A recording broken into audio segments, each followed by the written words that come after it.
Assalamualaikum warahmatullahi wabarakatuh. Waalaikumsalam warahmatullahi wabarakatuh. Yang kami hormati Bapak Kepala SMK Negeri 4 Kendal, yang kami hormati Bapak Ibu Guru SMK Negeri 4 Kendal.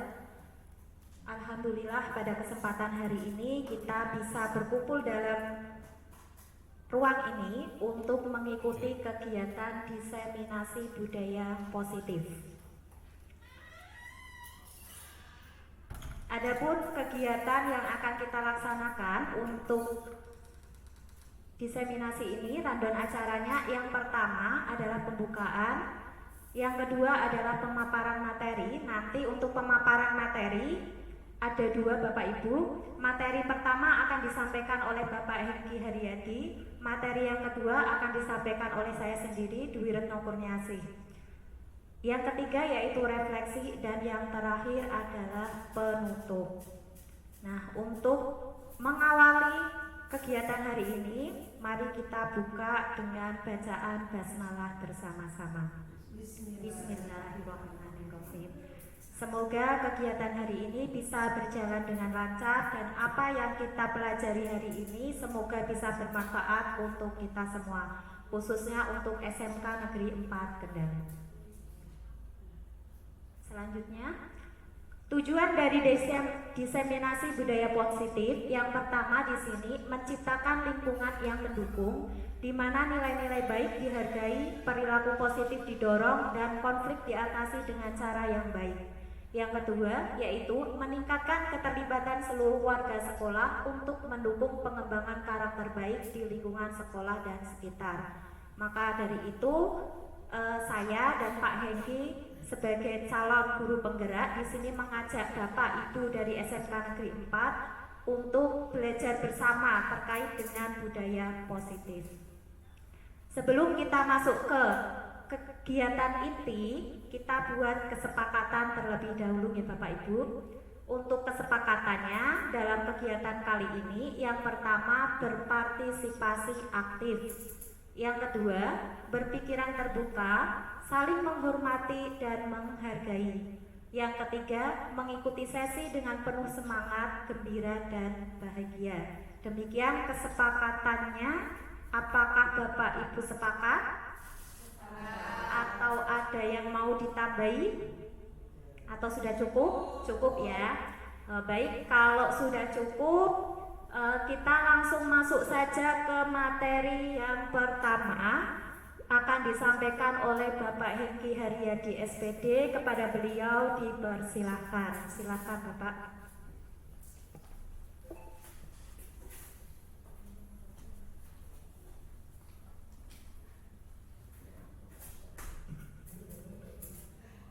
Assalamualaikum warahmatullahi wabarakatuh. Kepada Bapak Kepala Sekolah SMK Negeri 4 Kendal, Bapak Wakil Kepala Sekolah, dan juga teman-teman sekalian yang alhamdulillah kita bisa berkumpul di ruangan ini dalam acara diseminasi budaya positif di sekolahan.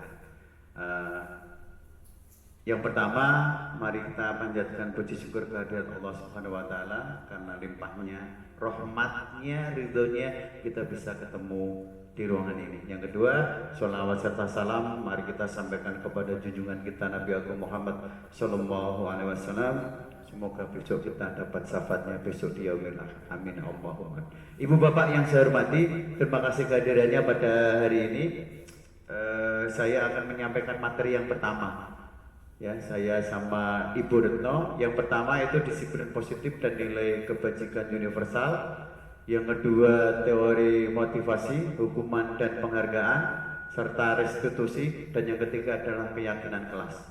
Jadi mungkin hal-hal ini yang akan kita saya sampaikan gitu, maaf. Next. Nah, di gambar terlihat jelas sebuah tangan mengepal gitu ya. Bisa kita praktekkan bersama-sama, coba. Terima kasih gitu ya. Mengepal saja gitu ya. Ya, mengepal. Ya, aktivisnya ada tangan mengepal gitu. Next Barat no. Nah, kira-kira yang terjadi ketika Anda mengepal itu apa itu?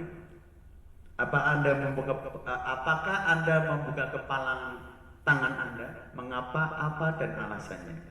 Coba kita bayangkan ketika di tangan Anda itu ada sebuah barang yang berharga. Dan ada orang lain yang ingin membuka kepalang tangan ibu dan bapak. Kira-kira apa yang terjadi? Mempertahankan, membuka dengan sukarela, atau bagaimana kira-kira? Panjenengan punya sesuatu, duit 100 juta atau 1 miliar itu di tangan Anda. Ada orang yang ingin membuka. Apa yang Anda lakukan? Anda butuh kepalang Anda, mengapa dan apa alasannya? Dan dalam kegiatan ini sesungguhnya siapa yang memegang kendali atau kontrol untuk membuka atau menutup? Diri sendiri. Begitulah yang terjadi sebetulnya. Jadi kita itu yang paling besar pengontrolnya itu ada pada diri sendiri. Orang lain pun membujuk, Bu Ani tolong dibuka, nggak mau kan? Ketika Bu Ani memang nggak mau membuka kepala itu. Kalau memang orang lain dipaksa, bahkan dengan pemaksaan, bahkan dengan rayuan, pun kalau kontrolnya ada diri Bapak Ibu sekalian, tidak mungkin itu terbuka. Next, Baratno. Nah, teori kontrol ada beberapa. Ya, yang pertama ilusi guru mengontrol murid. Yang kedua, ilusi bahwa semua penguatan positif, efektif, dan bermanfaat. Yang ketiga, ilusi bahwa kritik dan membuat orang merasa bersalah dapat menguatkan karakter. Yang ketiga, ilusi bahwa dewasa memiliki hak untuk memaksa. Nah, kita nanti akan coba gali satu persatu. Dari yang pertama, ilusi guru mengontrol murid. Nah, pada dasarnya kita tidak dapat memaksa murid untuk berbuat sesuatu jikalau murid tersebut memilih untuk tidak melakukannya.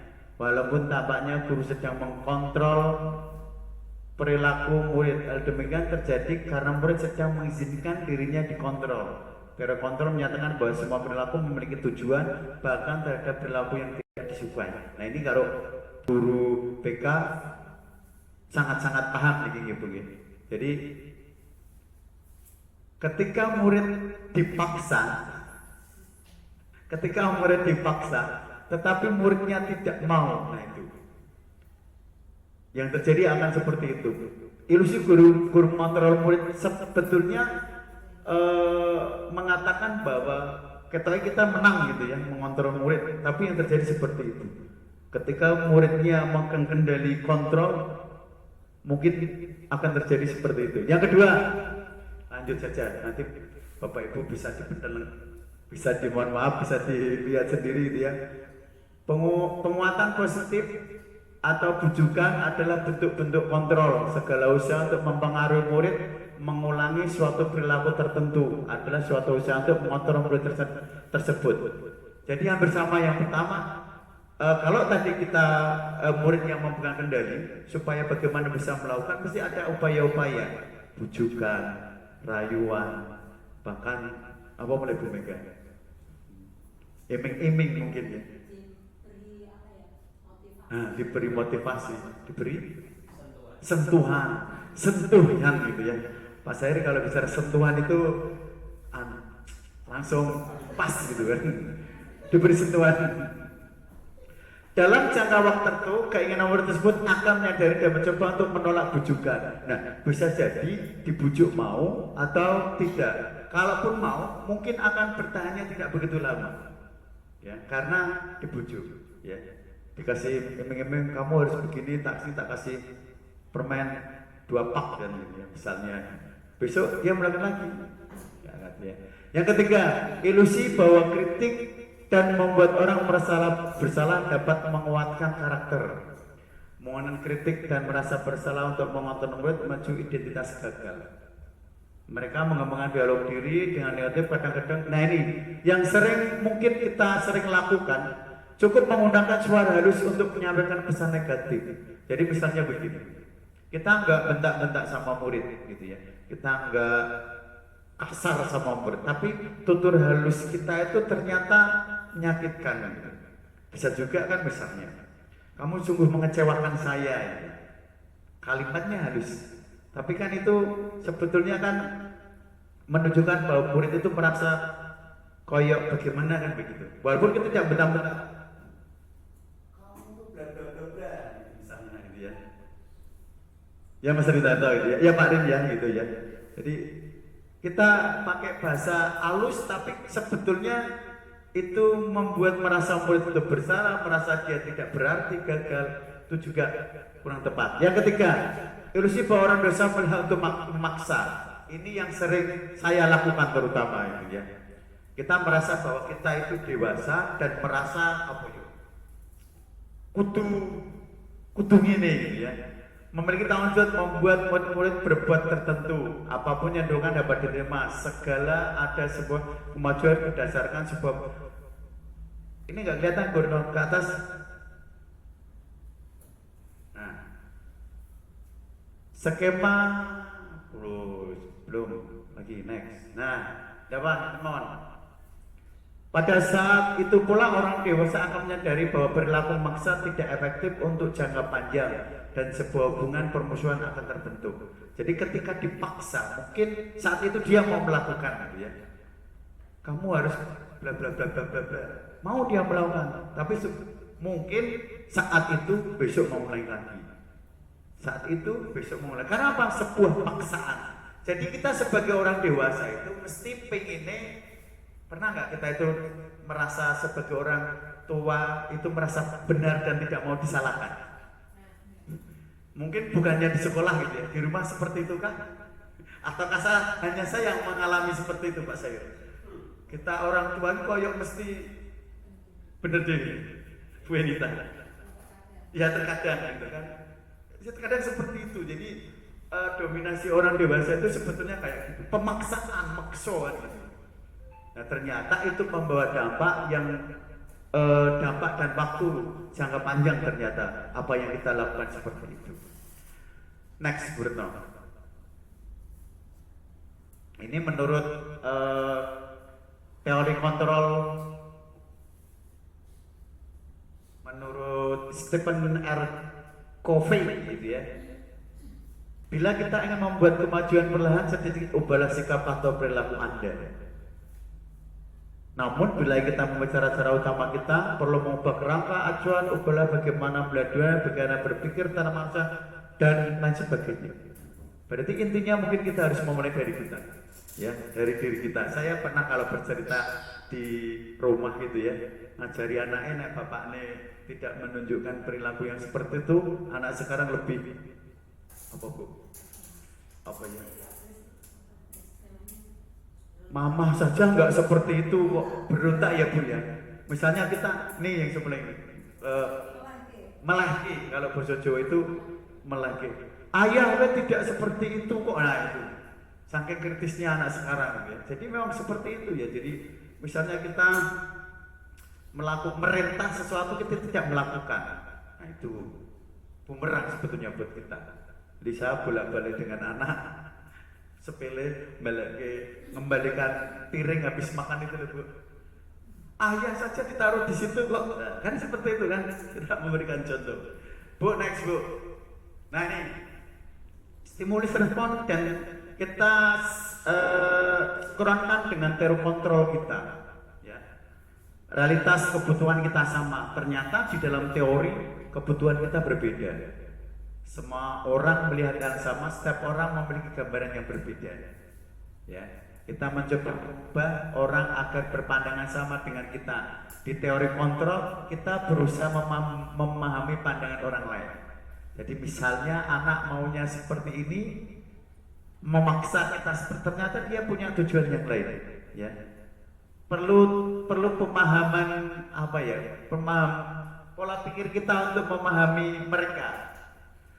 Perilaku buruk dilihat sebagai satu kesalahan. Semua perilaku memiliki tujuan.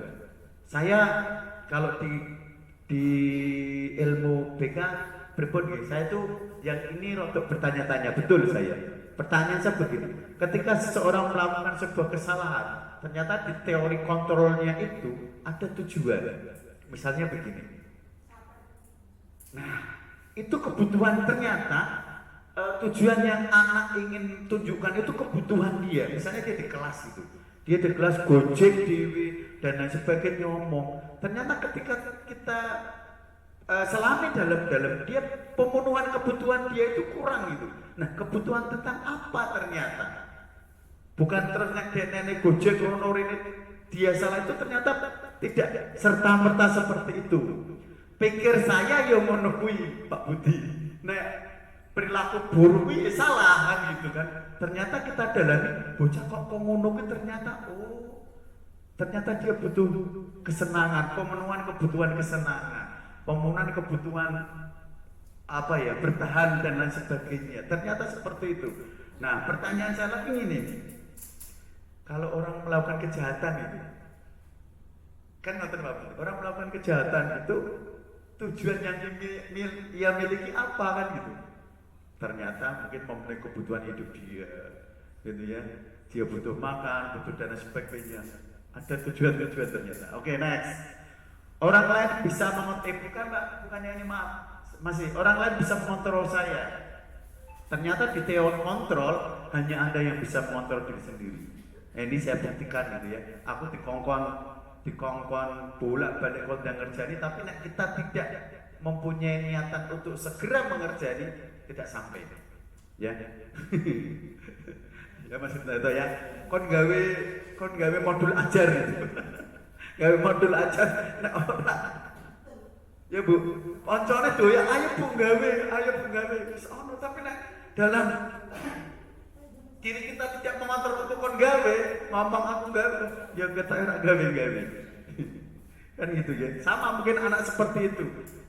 Piket, kon piket, ayo piket, nek wis ya wis gitu ya. Kecuali dia mempunyai kontrolnya, dia pegang sendiri. Oh ya piket ya piket.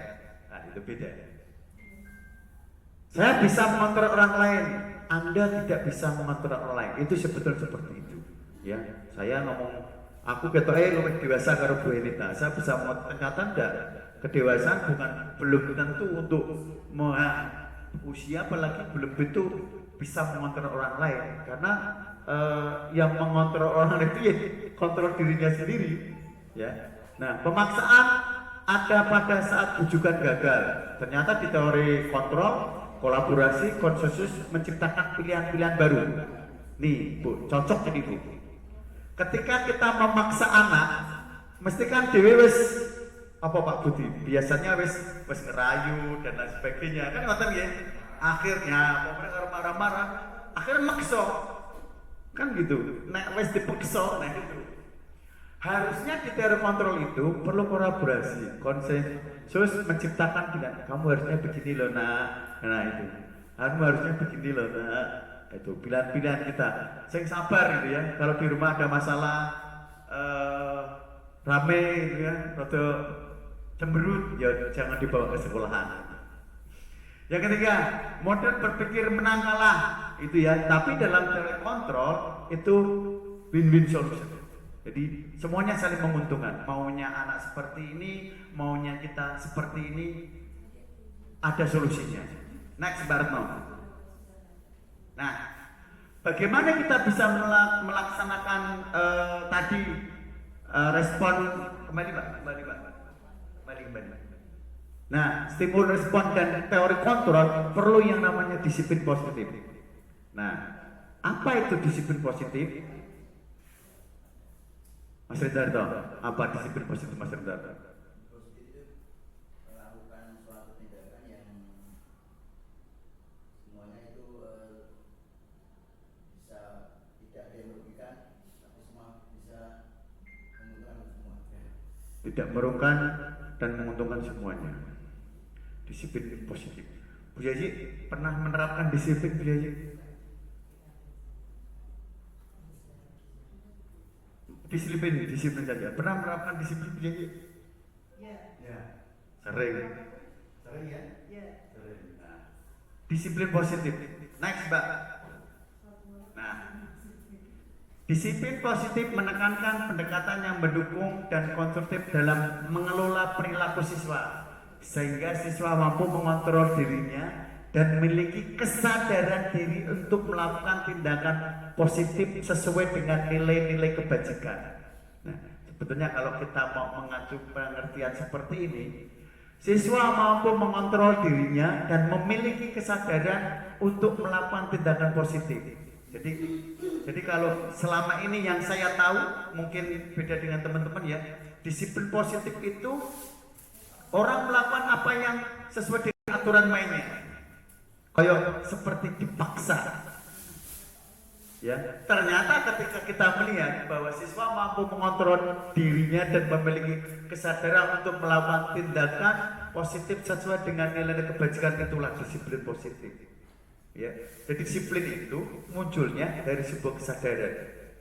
Ya, dari sebuah kesadaran melakukan secara terus menerus, nah itulah sebuah disiplin. Next, Barno, silakan diminum dulu juga Bapak sambil melihat. Nah, apa makna disiplin?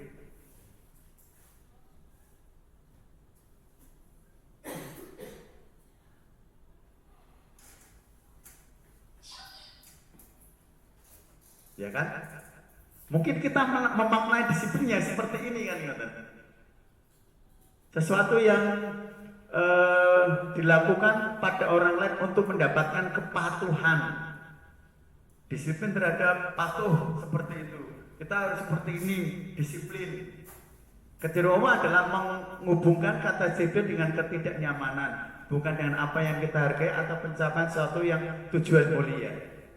Jadi disiplin itu, kalau kita melihat anak-anak melakukan itu belum karena sebuah kesadaran. Jadi mungkin dia belajar atau dia berangkat mungkin bukan karena kesadaran diri dia, karena mungkin bujukan, takut dan sebagainya. Itu yang kita pahami, yang saya pahami sampai saat ini masih seperti itu. Jadi disiplin itu maksa bocah patuh. Tetapi kalau dimaknai sebetulnya disiplin itu sebuah kesadaran kita melakukan sesuatu untuk mencapai tujuan yang mulia. Jadi perlu proses disiplin. Contoh misalnya kita mengerjakan sesuatu yang tanpa diperintah, tanpa dipaksa, itu sebetulnya sebuah kedisiplinan. Ya. Karena kesadaran kan gitu ya. Bukan karena ketidaknyamanan. Mungkin aku melakukan seperti ini nanti dapat bla bla bla bla bla. Next, Barno. Klik. Nah, tujuan disiplin positif. Menghargai diri sendiri dan sebagainya. Mereka tidak memiliki motivasi intrinsik yang berdampak jangka panjang, motivasi yang tidak akan berpengaruh pada hukuman atau hadiah. Mereka akan tetap berperilaku baik berdasarkan nilai kebajikan karena mereka yang menjadi orang menjunjung tinggi nilai-nilai yang dihargai. Sebetulnya disiplin positif tujuannya supaya kita melakukan nilai-nilai yang mulia. Seperti apa nilai-nilai yang mulia itu? Nah, nanti kita bisa lanjutkan next, Barno. Nah, salah satu nilai kebajikan, kita mesti mengerti profil pelajar Pancasila. Beriman, bertakwa kepada Tuhan Yang Maha Esa, mandiri, benar, kritis, kreatif, gotong royong, berkebinaan global. Nah, sebetulnya disiplin itu pengennya sampai ke sini. Apa yang siswa lakukan sampai ke sini. Lagi, Pak. Nilai-nilai mulia apa lagi? Nah, ini menurut IB Primorius Program. Ya. Disiplin itu bisa menghasilkan sikap toleransi, rasa hormat, integritas, mandiri, menghargai, empati. Ini yang mungkin perlu kita kita tekankan banget ke anak gitu ya. Kerjasama, percaya diri, komitmen. Nah, lagi Pak, masih banyak ya beberapa nilai-nilai kebajikan: cinta Tuhan, kemandirian, kejujuran, amanah, hormat, sopan santun, gotong royong, dan banyak lagi. Lagi Pak, nah ini bisa kita lihat ya di slide bahwa nilai-nilai kebajikan luar biasa banyaknya ya. Lagi Pak, terus sampai, terus lagi. Nah ini nilai-nilai kebajikan itu bisa tercapai itu karena motivasi itu ya. Jadi motivasi manusia itu ternyata ada dua. Kita masuk yang mana gitu, ya? Mas Rindata masuk yang mana? Motivasi internal atau eksternal? Ya. Yang motivasi eksternal untuk menghindari ketidaknyamanan atau hukuman, ya, untuk mendapatkan imbalan atau penghargaan. Nah, anak-anak melakukan tindakan itu untuk menghindari ketidaknyamanan atau supaya tidak dihukum, untuk mendapatkan imbalan atau penghargaan. Bagus kamu lakukan seperti ini, ya. Nanti kamu kalau melakukan seperti ini kamu dapat hadiah permen misalnya, ya. Atau motivasi yang ketiga, untuk menjadi orang yang mereka ingat dan menghargai diri sendiri dengan nilai yang mereka percaya, atau mereka melakukan itu karena sebuah kesadaran diri. Next, Pak. Kita akan lihat. Yang nomor 3 nanti belakangan ya. Kita akan melihat dari motivasi internal dan eksternal itu akan muncul hukuman dan konsekuensi. Ya. Sanksi yang diberikan sebagai akibat langsung dari pelanggaran aturan atau hukum. Menghentikan perilaku negatif, efektif atau jera. Yang kedua, konsekuensi hasil logis dari tindakan yang dilakukan tanpa keterlibatan langsung dari pihak lain.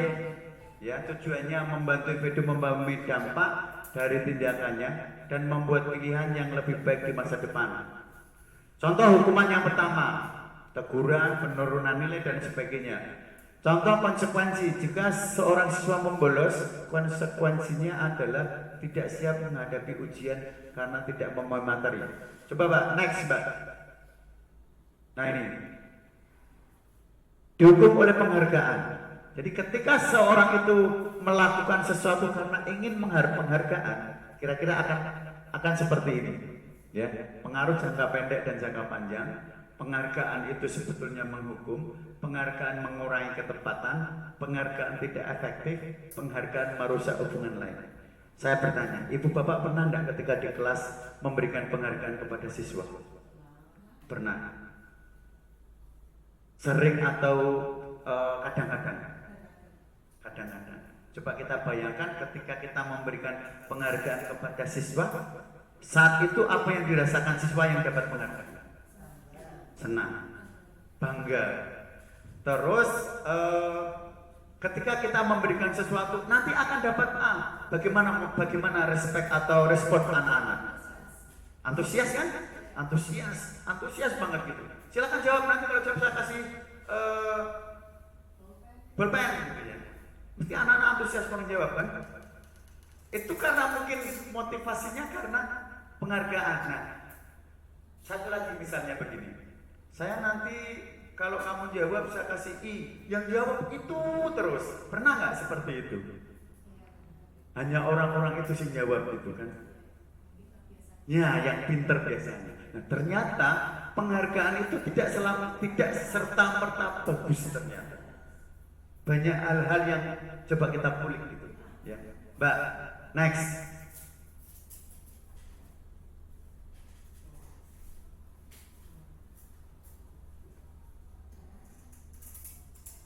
Penghargaan maupun hukuman akan mengontrol perilaku. Next, ya, next Pak, next. Coba kita lihat di slide gitu ya.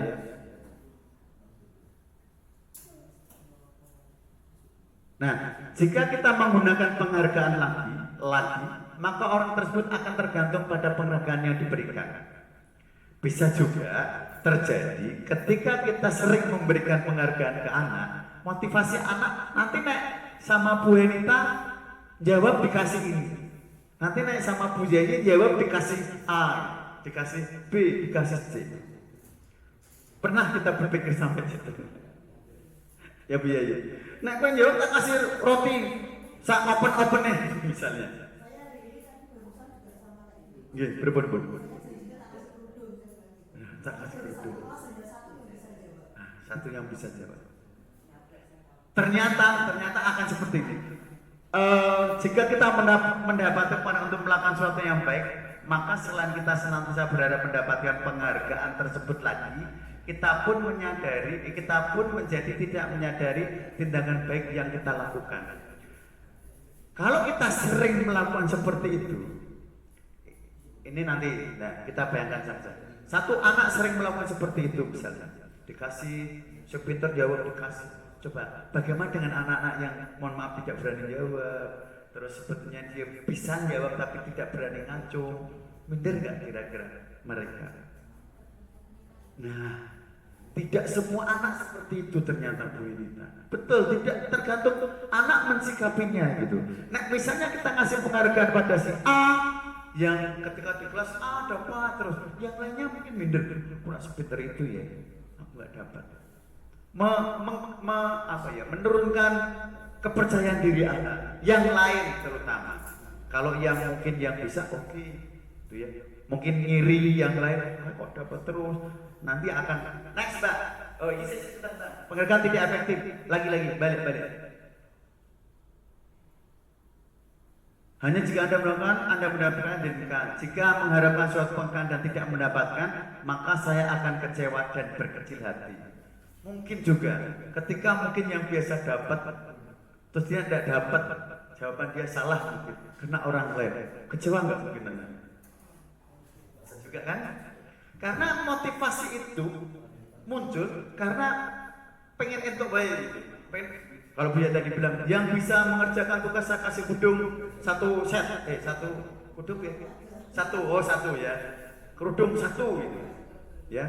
Oke, dia bisa jawab. Kalau next time dia nggak bisa jawab, aku kok enggak dia. Aku malas ya jadi nilai pelajaran kan gitu. Ya, podo. Ini kalau diterapkan dengan anak kita bahaya gitu kan. Si siapa Bu? Si Melu itu siapa? Si Melu karma kali itu ya. Terakhir dari karma kemarin. Habis ini belikan es krim, ternyata nggak dibelikan es krim. Kecewa kan dia kan? Nah,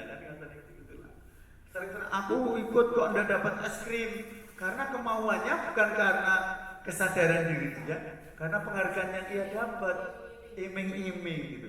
Ternyata penghargaan itu tidak selamanya juga. Pak, lah kalau juara 1, 2, 3 beda cerita. Ya. Saya sepakat dengan yang dikatakan Bu Anita, tergantung kita mensikapinya. Padahal semua anak itu mensikapinya beda-beda. Itu ya. Kalau kita baik-baik saja, ayo dapat 100.000 ya. Ngisuk, Pak Enggi orang ngambil 100.000 males. Iya, pelajarannya males kan itu kan. Beda cerita ya. Besok lagi next Barno. Penghargaan merusak hubungan. Nah, penghargaan menciptakan persaingan di dalam kelas dan persaingan menciptakan kecemasan. Ini memang saya garis bawahi gitu ya. Jadi kalau kita melaksanakan sering memberikan penghargaan, bisa memunculkan persaingan dalam kelas. Aku jawab menentu iki, aku jawab kelompok sini akan seperti itu. Dan memunculkan kecemasan. Kau naraswan jawab, retok kai. Wah, kau naraswan jawab, bagaimana ya? Apa asiknya gitu kan? Terus penghargaan mengurangi ketepatan.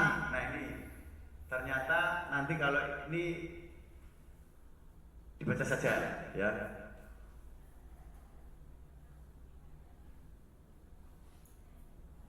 Oke, sampai sini ada pertanyaan. Mungkin biasa kita di kelas ngasih penghargaan itu kita sharing bareng-bareng gitu ya.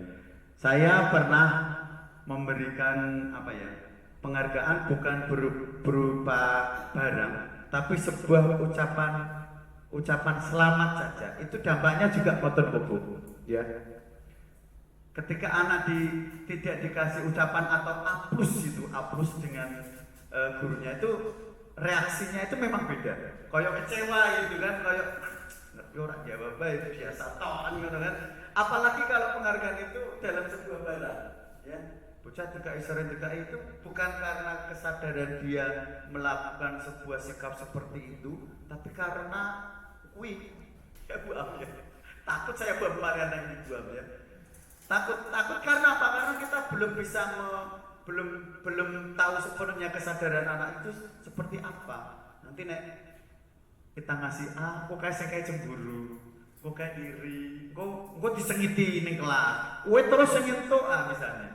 Mungkin gak itu terjadi? Mungkin kan? Ternyata. Nah, jaga naik bosone jaga Gurune yo ora mungkin ngetoke bolpen terus ora duwe kita ya. Oh iya ganti ya. Kadang bolpen, kadang penggaris, pensil gitu.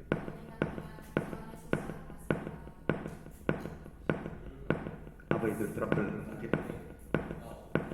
Lau mungkin yang laptop saya mungkin Pak. Speakernya pakai sing kabel merah. Nah, mohon maaf tadi berpun bu. Oh speakernya protes karena dia mintanya dihargai terus gitu ya. Ketika tidak dihargai dia protes sama. Saya tuh bercerita sedikit dengan anak saya itu sering menjanjikan itu ternyata ya memang ayah kemarin kan janji nah itu. Bener ya, ternyata memang harus next Baratno. Nah, konsekuensi adalah hasil logis dari tindakan yang dilakukan tanpa keterlibatan langsung dari pihak lain. Terus satu lagi, kita bandingkan dengan hukuman. Next Baratno. Nah, coba sikapi. Niki menurut panjenengan hukuman atau konsekuensi? Yang pertama, tindakan gurunya mencatat 100 kali di dalam buku, saya tidak akan terlambat lagi karena terlambat ke sekolah lagi misalnya ya. Ini hukuman atau konsekuensi yang pertama. Monggo. Lari memilih lapangan basket 2 kali karena terlambat hadir di sekolah. Konsekuensi kah atau hukuman? Yang ketiga, murid diminta push up 15 kali karena tidak menggunakan masker di sekolah. Ini zaman Covid ya, ini contohnya ya. Terus menggantikan kertas tugas teman yang telah dicoret-coret, hukuman atau konsekuensi? Membersihkan tumpahan air di meja tulis karena tersenggol pada saat belajar, hukuman atau konsekuensi? Meminta murid tidak mengenakan sepatu seharian di sekolah karena tidak mengenakan sepatu hitam, hukuman atau konsekuensi? Hukuman. Lari mengelilingi lapangan basket 2 kali karena terlambat 10 menit, hukuman. Next Pak. Nah, ternyata di teorinya seperti ini. Mencatat 100 kali dalam buku saya tidak akan terlambat lagi itu sebuah hukuman. Terus mengelilingi lapangan basket 2 kali, hukuman. Push up 15 kali, hukuman. Ya.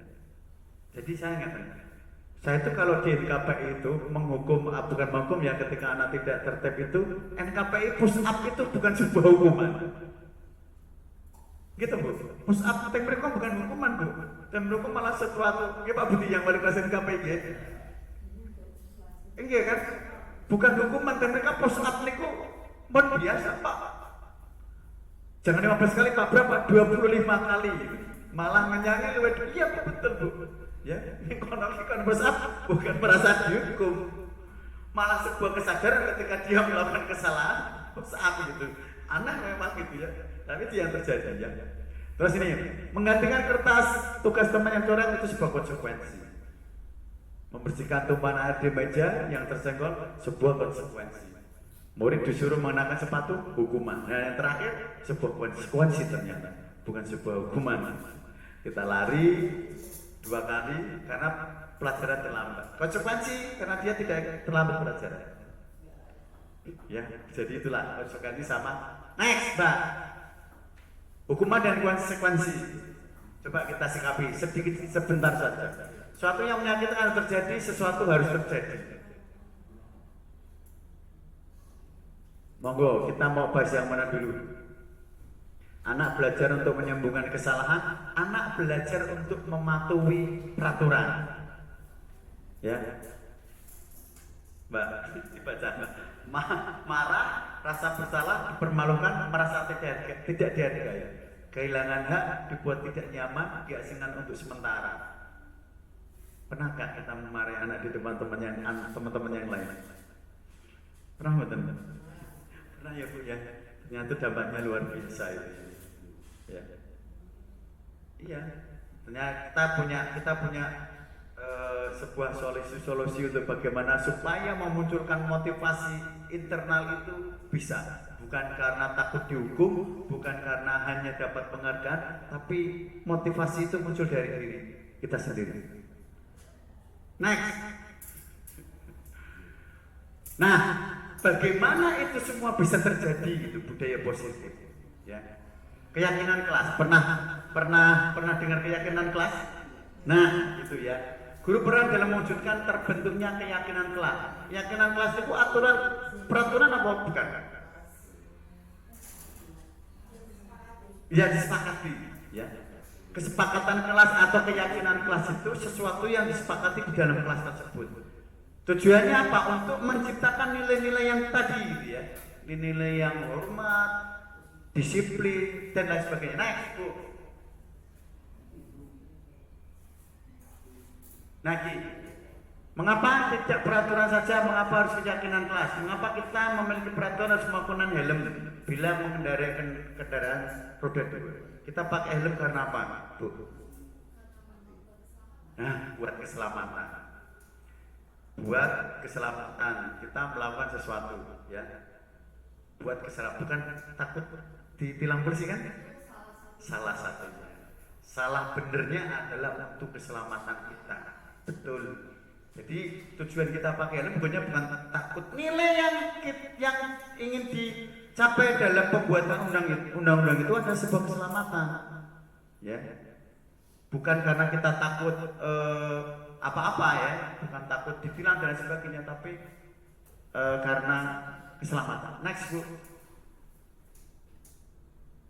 Nah, murid pun demikian perlu mendengarkan, memahami arti singkatan peraturan yang diberikan.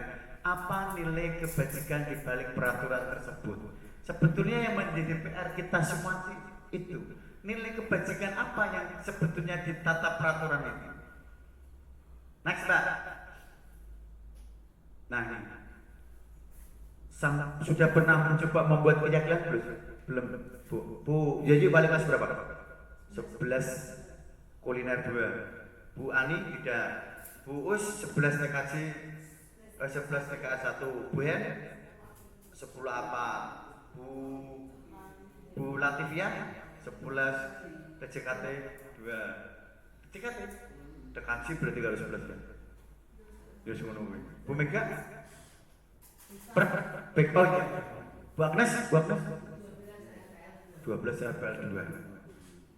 Jadi setelah tahun ajaran baru ini kita pernah nggak buat kesepakatan dengan anak-anak di kelas? Nah, coba saya pengen kita buat bareng-bareng. Mbak, tanisnya ya Mbak kalau seperti ini Mbak. Coba Mbak Retno mungkin. Hah? Deket. Oh, ngoten. Coba salah satu keyakinan kelas yang sudah panjenengan sepakati. Ya, kesepakatan kelas atau keyakinan kelas. Coba, kita buat bareng-bareng. Kalau di kelas saya, Pak, kalau misalnya izin tidak masuk ke sekolah itu biasanya memang harus orang tuanya sendiri yang menelpon karena untuk memastikan bahwa siswa tersebut memang benar-benar tidak masuk karena sakit atau izin. Itu yang paling penting dengan kehadiran kan. Itu salah satunya. Iya. Kalau di APAT itu wajib mengikuti apel dan kesemaptaan. Nah, mengikuti apel dan kesemaptaan. Tidak masuk sekolah izin, harus izin.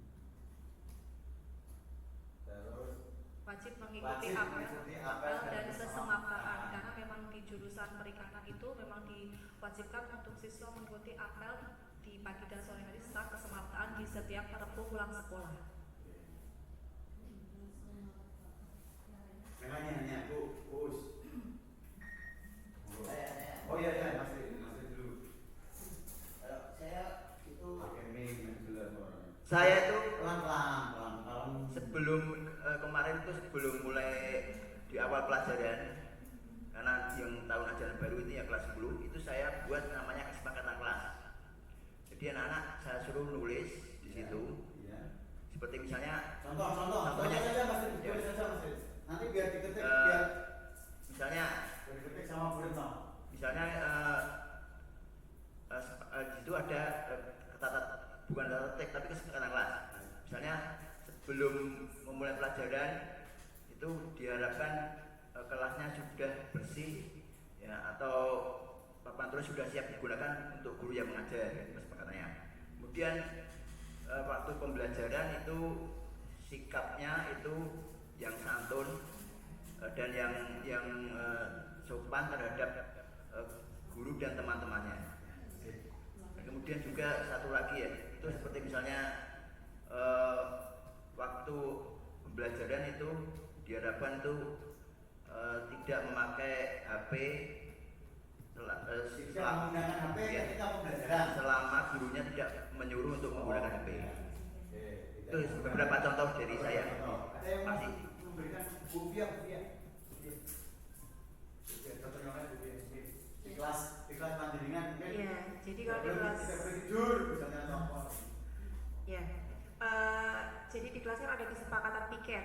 Oh, kesalahan tiga. Ya, yang tidak melakukan piket berdasarkan kesepakatan denda 1.000 masukkan ke kas. Nah itu kan atas kesepakatan, jadi tidak bisa dilaksanakan tanpa kesepakatan atau keyakinan dari satu kelas. Ya, kemudian di awal pembelajaran itu dibiasakan membaca Asmaul Husna untuk mengawali kegiatan pembelajaran. Ya mungkin itu dulu.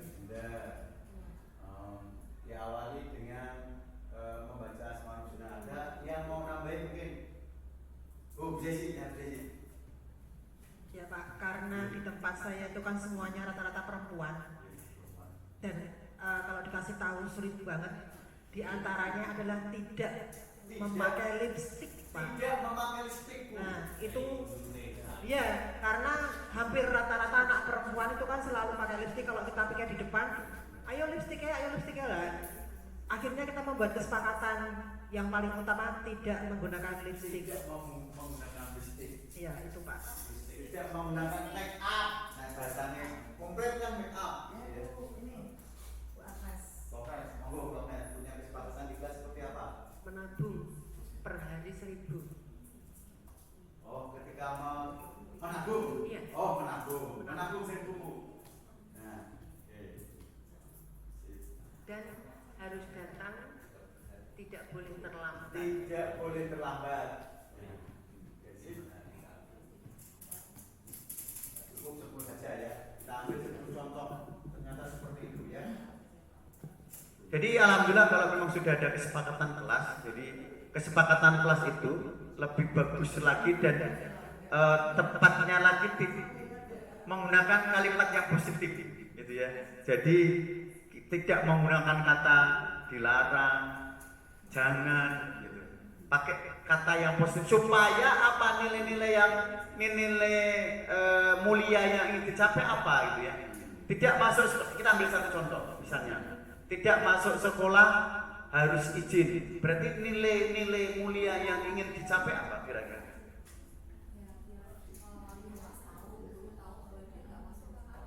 Ya, berarti nilai yang ingin dicapai dari anak supaya anak lebih disiplin mungkin. Ya, saat itu sama kelas bersih. Wajib mengikuti apel disiplin. Ya, disiplin waktu. Jadi tidak wajib mengikuti apel, disiplin waktu juga kan ini kan berarti ya. Kelas bersih saat KBM. Apa ini Burno? Kalau yang seperti ini Burno, maksudnya nilai apa yang tadi Burno? Kebersihan. Ya, kebersihan. Sopan santun ke guru dan siswa. Saling karakternya saling menghormati, menghargai gitu ya. Antara guru dan siswa. Ya. Dan juga dengan teman. Ya. Tidak mengunape dalam pembelajaran. Disiplin. Ya, disiplin pembelajaran. Oke, tidak piket, disiplin juga. Pembelajaran diawali Asmaul Husna. Kebiasaan, disiplin. Oh, religius ya, religius, nilai religius yang ingin dicapai ya. Tidak piket sama disiplin juga ya. Balik Burno, tidak apa-apa wis. Balik tidak apa-apa. Tidak memakai make up. Kalau tidak memakai make up itu nilai apa ya kira-kira? Disiplin juga. No. Disiplin ya. Tata tertib. Oke. Menabung dari hemat. Ya, bisa juga nilai-nilai hemat, betul. Ya. Jadi ternyata keyakinan kelas yang sudah panjenengan buat itu nilainya mulia ternyata. Seperti waktu, kebersihan, menghargai. Nah, ketika anak sudah bisa menanamkan nilai-nilai mulia itu dengan keyakinan yang sudah disepakati, itu enak.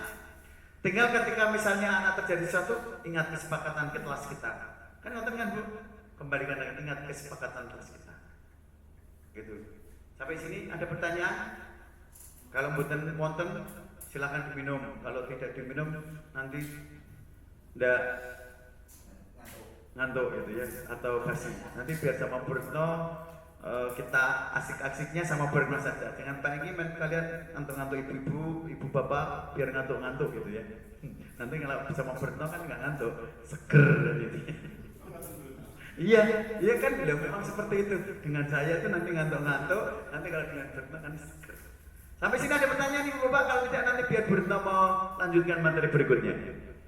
Pak Syahir, kelihatannya maksudnya mau bertanya ini. Pak, kapan Burno?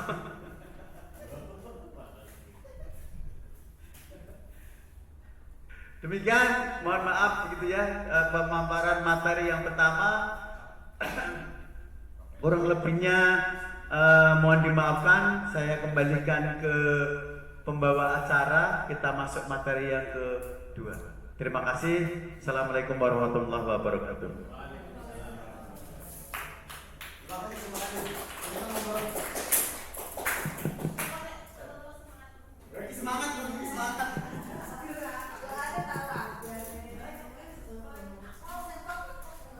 Menarik sekali ya pembahasan dari Pak Hengki tadi terkait dengan disiplin positif dan keyakinan kelas. Dari pemaparan yang sudah dipaparkan oleh Pak Hengki, tadi harapannya nanti Bapak Ibu juga bisa menuntun siswa kita untuk menerapkan nilai-nilai kebajikan. Jadi nilai-nilai kebajikan tadi sudah banyak sekali yang dipaparkan oleh Pak Hengki. Nah, itu anak-anak mungkin sudah tahu, tapi perlu kita tuntun agar anak-anak itu karakternya lebih kuat lagi.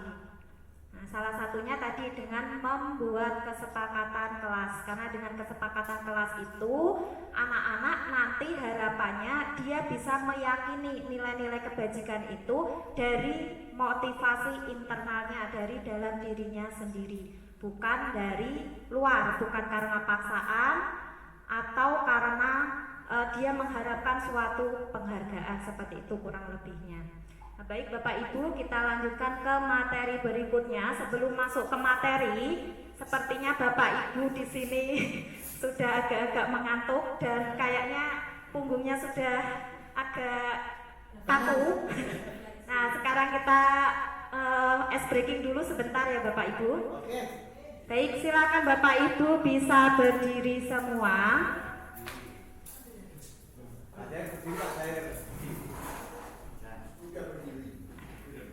Kita gerakkan badan kita. Ini ilmunya saya dapat waktu lokakarya dari Bapak Ibu guru SD Bapak Ibu. Ini juga saya baru pertama kali dapat seperti itu. Tadinya kalau di lokakarya itu saya malu-malu, tapi sepertinya di sini saya tidak akan malu. Jadi nanti Bapak Ibu kita nyanyi bersama sambil tangannya diletakkan di pinggang. Nanti kita mogel namanya ya. Jadi nanti digerakkan badannya, lagunya kayak anak SD ini. Mogel saongklean, rasane enak tenan. Mogel rong ongklean, rasane enak tenan. Mogel rasane enak tenan, kurang lebih seperti itu. Kita ulangi ya. Musiknya nggak ada Ibu. Yuk bareng-bareng biar lebih rileks lagi. Yuk 1, 2, 3 sambil nyanyi ya bareng-bareng ya. Mogel saongklean, rasane enak tenan.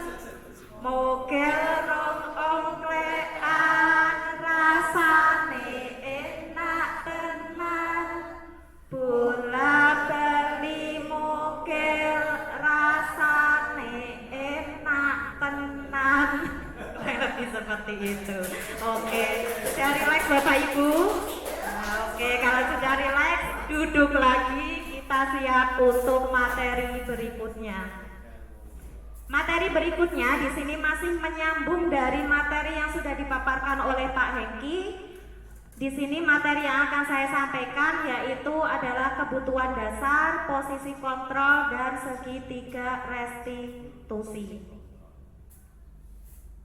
Seperti yang sudah disampaikan oleh Pak Hengki tadi, yang sudah kita pelajari bersama, murid atau manusia itu di sini sama-sama sebenarnya sudah mengetahui nilai kebajikan nih Bapak Ibu. Tapi ternyata dari murid itu tidak semuanya dia bisa mengimplementasikan nilai-nilai kebajikan yang sudah dilakukan. Nah, ternyata ketika seseorang itu dia melakukan hal yang menyimpang atau melakukan sesuatu yang tidak sesuai dengan nilai kebajikan, ternyata di sana dia memiliki sebuah motif, dia memiliki sebuah alasan tersendiri. Nah, alasan itu ternyata di sini adalah terkait dengan kebutuhan dasar dari manusia itu sendiri. Seperti yang disampaikan oleh Dr. William Glasser, beliau seorang psikiater dari Amerika Serikat. Beliau menyampaikan bahwa seluruh tindakan manusia memiliki tujuan tertentu, yaitu memenuhi kebutuhan dasarnya. Jadi kadang ketika seseorang itu melakukan sebuah penyimpangan di luar dari nilai-nilai kebajikan, ternyata dia itu sedang memenuhi kebutuhan dasar manusianya. Namun caranya di sini yang kurang bagus.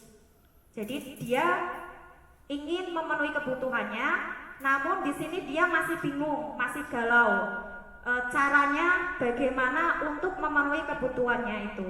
Nah, terkadang cara yang digunakan itu adalah cara yang kurang bagus. Nah, disitulah terjadi sebuah penyimpangan. Nah, sebelum kita masuk ke materi, ini ada studi kasus. Mungkin ini banyak sekali kita jumpai di sekitar kita. Bapak Ibu bisa membaca sebentar.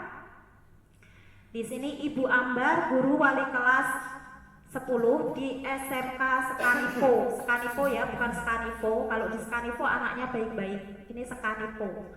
Sedang bingung menghadapi ulah salah satu murid di kelasnya, Doni. Beberapa anak di kelas 10 telah datang padanya dan mengeluhkan Doni yang seringkali meminta bekal makan siang mereka dengan paksa. Jika Anda menghadapi situasi seperti Ibu Ambar, apa yang akan Anda lakukan? Menurut Anda, kira-kira apa alasan Doni melakukan hal itu? Nah, coba Bapak Ibu silakan yang mau mencurahkan pendapatnya. Mungkin dari guru TK dulu ya, Bu Am.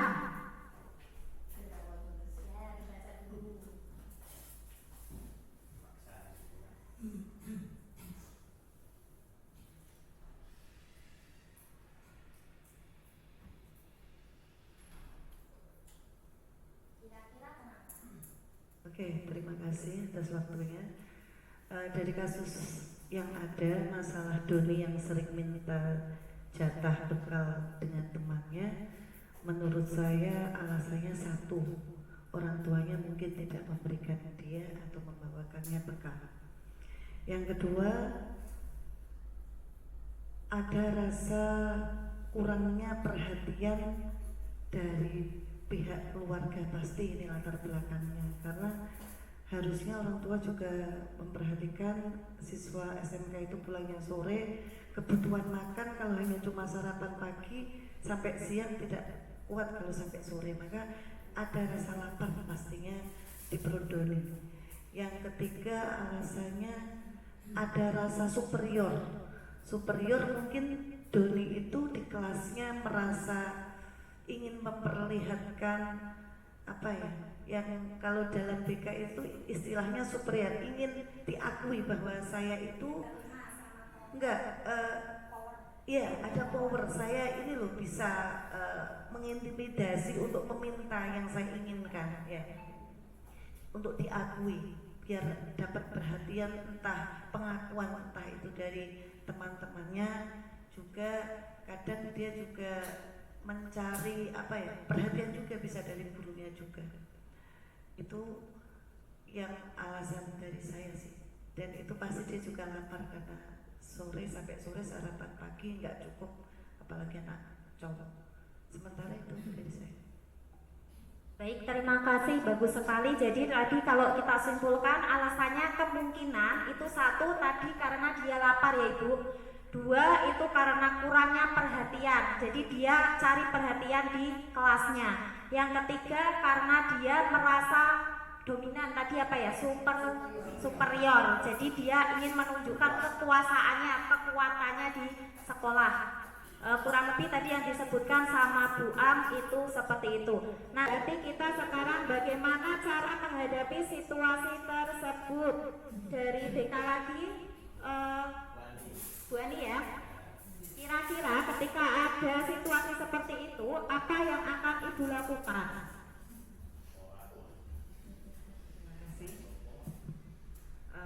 Dari BK biasanya kami melakukan panggilan ya, melakukan konseling ke siswa tersebut, menggali kenapa sampai terjadi dia meminta secara paksa makanan teman-temannya seperti itu. Kemudian kalau memang dibutuhkan juga kita kolaborasi dengan wali kelas ya, menggali informasi-informasi apa yang perlu didapatkan, apakah dia memang benar-benar kelaparan dan di rumah itu orang tuanya Angkat dihidupkan, mudah berdoa, senang mencari berkat.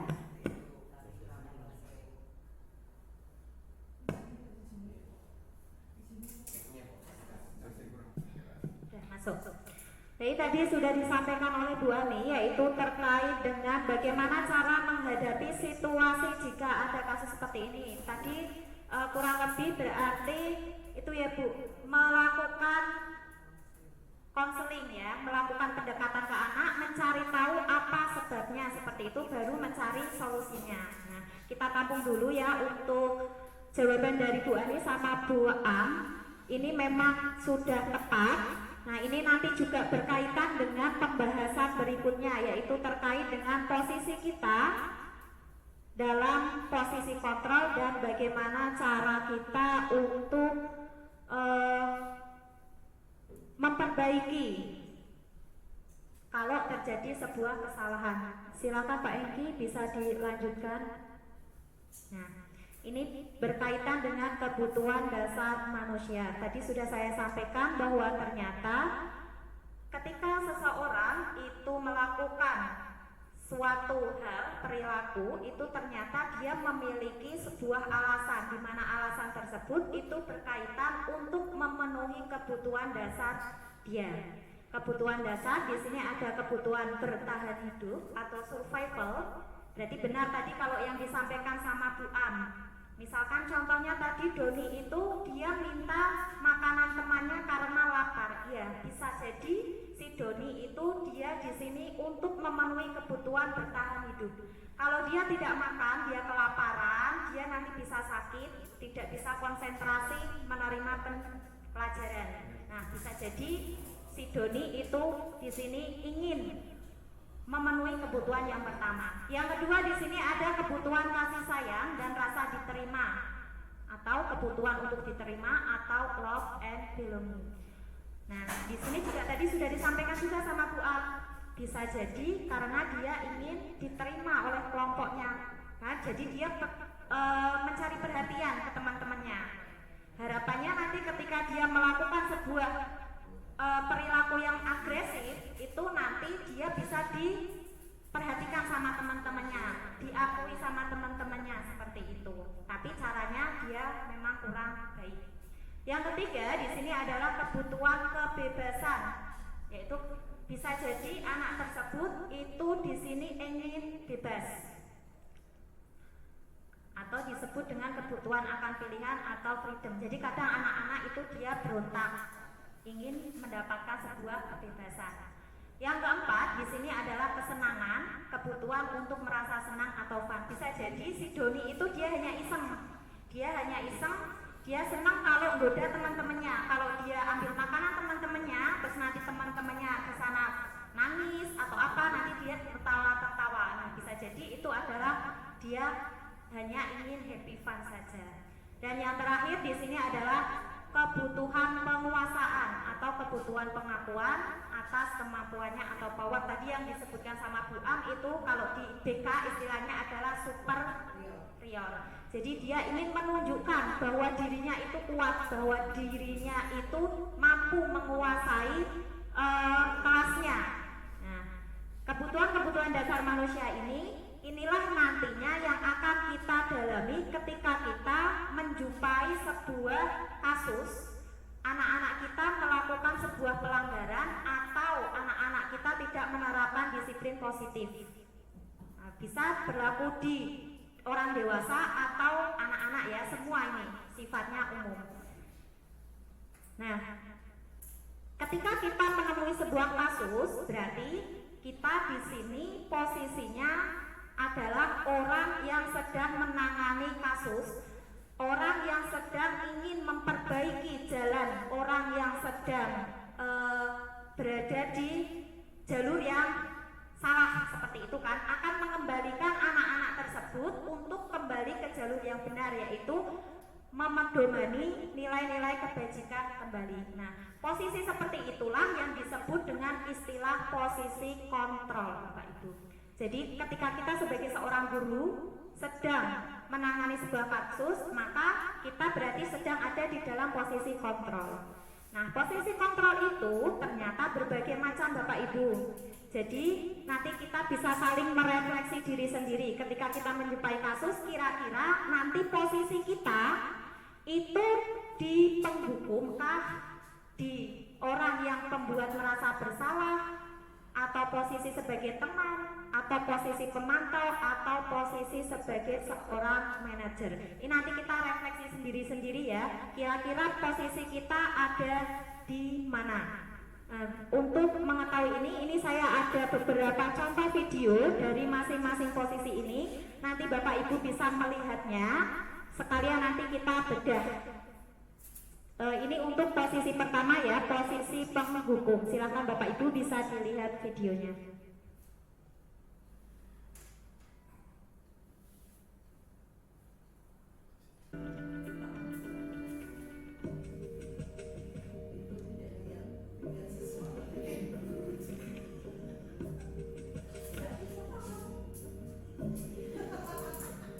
Maren, sini kamu. Sambil Bapak Ibu ternyata langsung mengingat masa lalu. Kamu deh, pasti terlambat. Maaf saya. Ternyata kita pernah juga ya melakukan hal seperti ini. Alasan kamu apa lagi? Kapan sih kamu tidak terlambat? Malas sekali ya kamu jadi anak. Saya. Dasar pemalas. Gak kapok-kapok sih kamu. Sudah berapa kali terlambat? Sana, kamu keliling lapangan basket 2 kali. Kenapa saya harus keliling lapangan basket, Bu? Kenapa? Kamu mau lawan ibu? Berani-beraninya jawab. Sudah terlambat, masih berani jawab pula.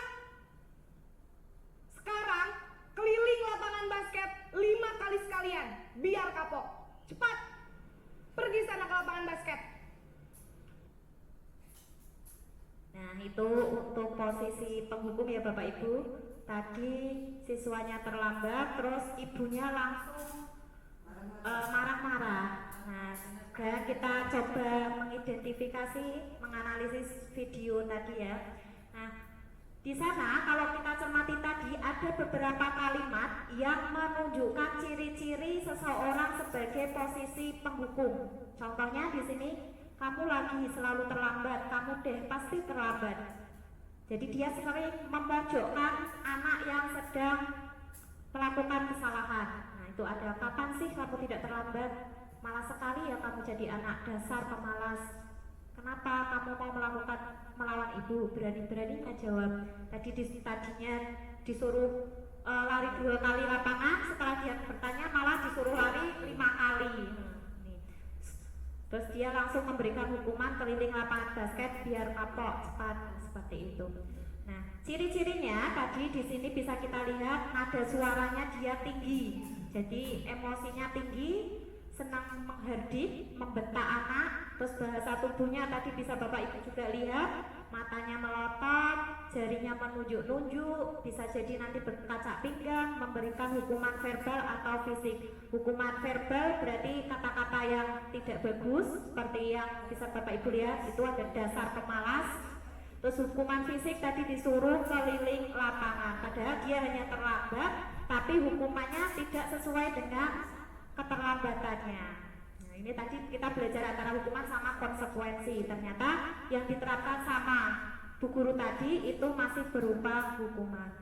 Nah, kalau anak melakukan sebuah kesalahan seperti tadi, terus kita sebagai seorang guru yang memposisikan diri sebagai penghukum, hasilnya Bapak Ibu ternyata itu sangat kurang baik. Hasilnya apa? Anak malah nanti jadinya marah, mendendam, bersifat agresif atau memberontak, tidak menyukai guru atau pelajaran yang diampunya. Nah, di sini juga anak itu dia mendapatkan identitas gagal karena dia merasa dirinya menjadi seseorang yang punya citra yang kurang baik, buruk. Nah, ini untuk posisi kontrol yang kedua. Coba Bapak Ibu nanti dilihat, dibedakan. Kalau ini adalah posisi kontrol pembuat merasa bersalah.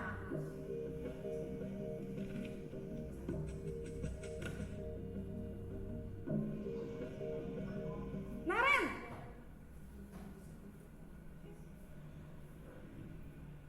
Selamat pagi, Bu.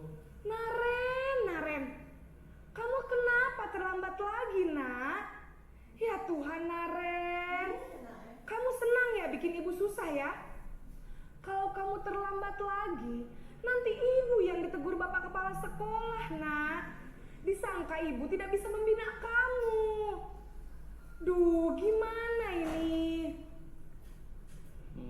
Maaf, Bu. Duh, Gusti Naren, kamu suka ya kalau ibu ditegur bapak kepala sekolah? Terus, sekarang ibu harus tulis apa ini di buku absen? Ini kamu sudah sering terlambat loh. Ibu harus apa coba? Maaf, Bu. Maaf sekali. Ya sudah, lain kali jangan bikin ibu susah lagi ya, Nak ya. Ibu tidak akan kuat lagi kalau kamu begini terus. Bisa jantungan kalau ibu ditegur bapak kepala sekolah. Sana cepat ke kelas. Maaf ya, Bu. Maaf sekali. Nah, tadi sudah kita simak bersama-sama. Ada beberapa kalimat yang muncul berbeda dengan yang tadi. Kalau yang tadi itu situasinya menegangkan, keras. Kalau yang ini beda, Bapak Ibu. Yang ini malah lebih lembut, lebih memelas, seperti itu. Di sini ada beberapa kalimat yang digunakan. Ada kenapa kamu terlambat lagi? Kamu senang bikin ibu susah. Nah, ini adalah kalimat-kalimat yang di sini juga memojokkan anak. Jadi guru di sini sebagai pembuat merasa bersalah itu dia memposisikan diri kalau dia itu yang menderita ketika seseorang melakukan sebuah kesalahan. Nah, ini ada beberapa kalimat yang tadi sudah disampaikan oleh Bu Guru tadi. Ada kalau kamu terlambat nanti ibu yang ditegur kepala sekolah, nanti ibu disangka tidak bisa membina kamu. Nah, itu kan berarti dia menempatkan diri kalau kamu yang salah, ibu yang menderita, seperti itu juga. Terus ini kamu juga sering terlambat loh, ibu harus apa coba, seperti kebingungan. Terus jangan bikin ibu susah lagi, ibu tidak akan kuat lagi kalau kamu begini terus, ibu bisa jantungan. Ibunya agak lebay. Nah, ini jadi gurunya di sini merasa yang dirugikan karena muridnya itu yang melakukan sebuah kesalahan. Nah, ciri-cirinya di sini biasanya orang tersebut menggunakan nada suara memelas, sedih, menderita, terus situasinya biasanya tenang, cara bicaranya lebih halus, lembut, kata-kata yang dikeluarkan itu cenderung menyalahkan, terus membuat suasana hening dan tidak nyaman. bagi orang yang merasa bersalah tersebut. Bahasa tubuh biasanya dia merapat pada anak, jadi lebih mendekat dan biasanya kelihatan lesu. Hasilnya Bapak Ibu, ketika kita menerapkan posisi kontrol pembuat merasa bersalah, itu ternyata juga kurang bagus. Kenapa? Karena di sini murid akan merasa bersalah sehingga dia mendapatkan identitas gagal. Lagi-lagi dia identitasnya gagal.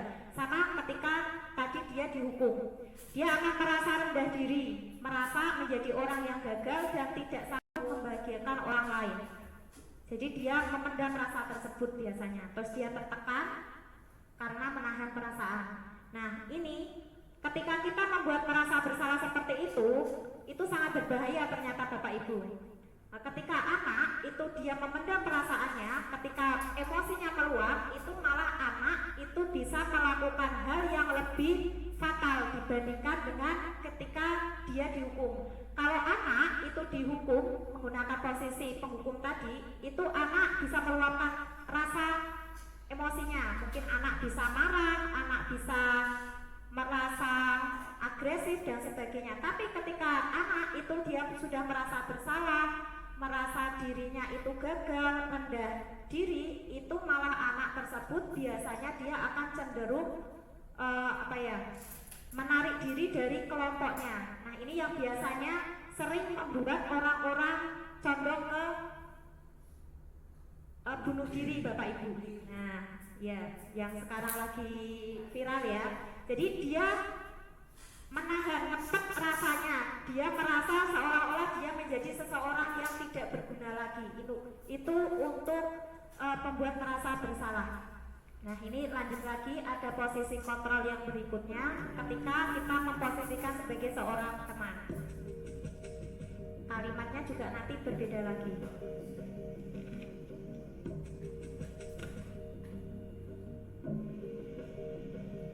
Naren,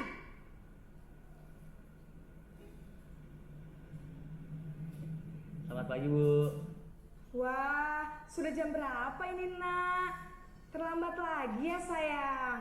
Iya Bu, habis ibu saya lupa bangunkan saya Bu.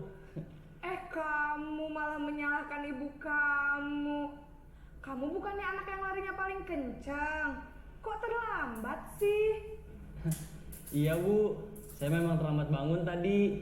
Jadi biarpun saya lari kencang, tetap gak kekejar Bu.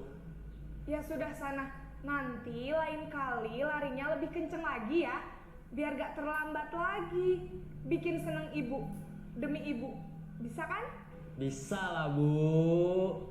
Ya sudah sana masuk kelas. Ibu beresin urusan absen kamu. Kamu ini ada-ada saja.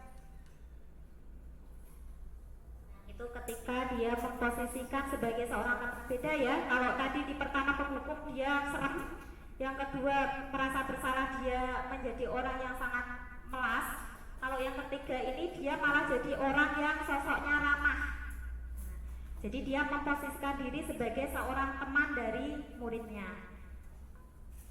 Di sini bisa kita lihat ada beberapa ungkapan yang dia sampaikan, yaitu sudah jam berapa ini, terlambat lagi ya sayang. Jadi ada kalimat panggilan sayang, sudah tidak sudah tidak membentak-bentak lagi seperti tadi. Terus ada kalimat ya sudah sana, jangan terlambat lagi ya, bikin senang ibu demi ibu. Nah itu di sini gurunya memposisikan diri sebagai temannya. Harapannya anak tersebut itu bisa mengikuti arahan dari guru tersebut. Terus ibu beresin absen kamu ya, ini adalah solusi yang ditawarkan oleh guru tersebut. Nada suara yang digunakan dalam posisi kontrol ini yaitu dia ramah, lebih akrab, terus bercanda untuk menghangatkan suasana, lebih santai. Bahasa tubuh yang digunakan di sini dia merapat pada murid, mendekat ya, mata dan senyum jenaka, jadi sambil bergurau. Terus tidak ada sesuatu ucapan yang menyakiti anak. Nah di sini nanti yang mengakibatkan anak tersebut mendapatkan kalau tadi identitas gagal, di sini anak tersebut sudah mendapatkan identitas berhasil. Jadi dia memaklumi bahwa setiap orang itu juga bisa melakukan sebuah kesalahan seperti itu, tapi dia tidak terpuruk seperti posisi yang kedua tadi. Terus di sini guru juga berupaya mengontrol murid melalui persuasi, jadi mempengaruhi muridnya meskipun dia menggunakan kata-kata yang lebih lembut. Hasilnya ketika anak itu diperbaiki dengan posisi kontrol teman, itu ada dua hal yang bisa didapatkan oleh murid, yaitu yang pertama hal positif. Di sini murid akan merasa senang, aman dan akrab dengan guru. Nah, ini merupakan salah satu motivasi eksternal. Ini motivasi eksternal inilah nanti yang akan berdampak pada dampak yang negatif. Ya, apa itu? Yang pertama di sini faktor ketergantungan. Jadi anak tersebut itu akan menggantungkan pada orang tertentu saja. Jadi pada ibu guru tadi. Ketika ada guru tersebut, mungkin dia akan merasa aman. Terus besoknya dia mungkin kalau ketemu santai ketika dia melakukan pelanggaran, atau bisa jadi dia akan datanya lebih tepat ketika bu guru tadi yang piket, tapi ketika bu guru yang lain yang piket, maka dia akan kembali lagi terlambat seperti itu karena dia bergantung, karena merasa kalau dia yang menjaga ada ibu tadi, absennya bakal beres, tidak ada masalah.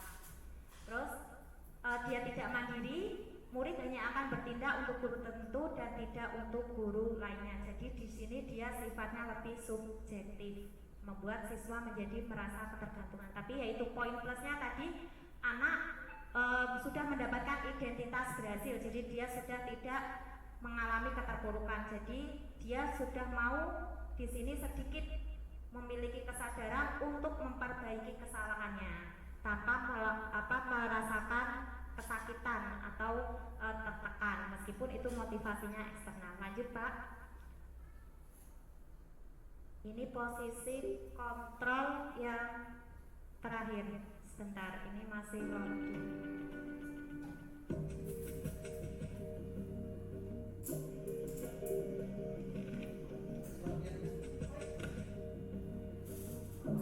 Laptopnya di Naren,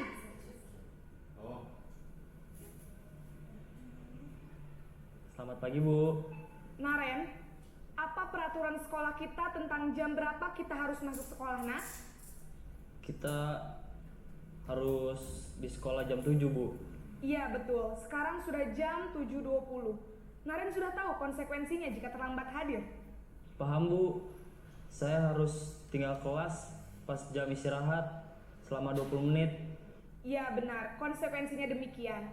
Jadi nanti jam 9.30 pas istirahat, kamu harus tinggal di kelas, kerjakan tugas tambahan untuk ketertinggalan kamu, ya?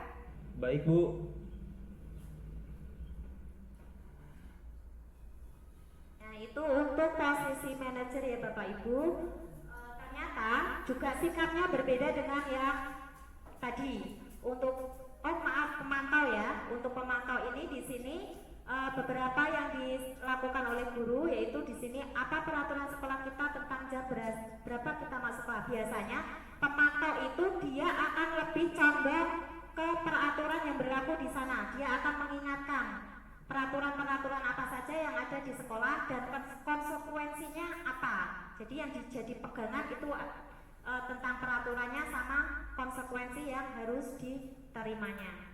Nada suaranya biasanya lebih datar karena emosinya di sini dia lebih flat, lebih netral, tidak emosi.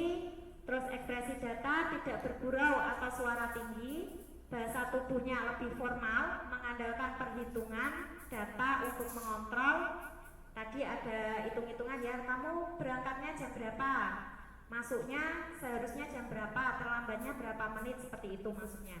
Terus mengawasi, memantau terus, termasuk ketika murid diberi sanksi. Ini maksudnya ketika kita memposisikan diri sebagai seorang pemantau, kita sudah tahu konsekuensi anak itu harus ngapain. Nah, kita di sini masih memposisikan diri sebagai pemantau Bapak Ibu. Jadi ketika anak sudah diberikan sanksi, kita harus tetap mengawasi anak tersebut. Nah, itu kurangnya dari pemantau.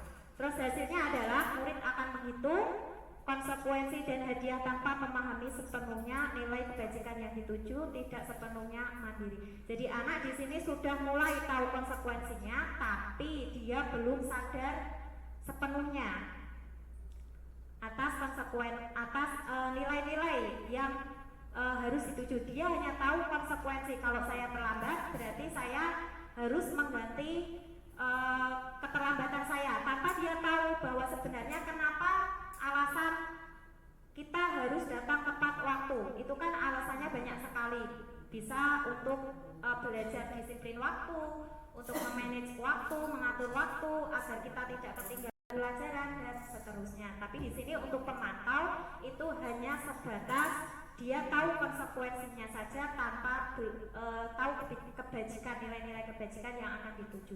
Selanjutnya ini yang terakhir ya, untuk posisi manajer.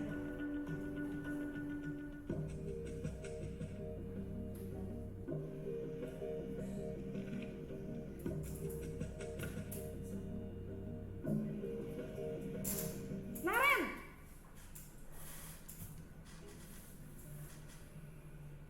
Selamat pagi, Bu. selamat pagi Naren. Maaf, Bu. Saya terlambat. Iya, sekolah masuknya jam 7, sekarang sudah jam 7.20. Jadi sekarang bagaimana ini Naren?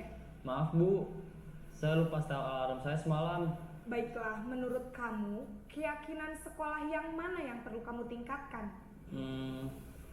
Menghargai diri sendiri dan orang lain mungkin ya, Bu. Setuju. Jadi, apakah Naren meyakini prinsip saling menghormati tersebut? Iya, Bu. Saya meyakininya. Apakah Naren bersedia memperbaiki masalah keterlambatan ini? Bersedia, Bu. Bagaimana kamu akan perbaiki masalah keterlambatan ini? Saya akan coba untuk tidak lupa menyetel alarm saya, Bu.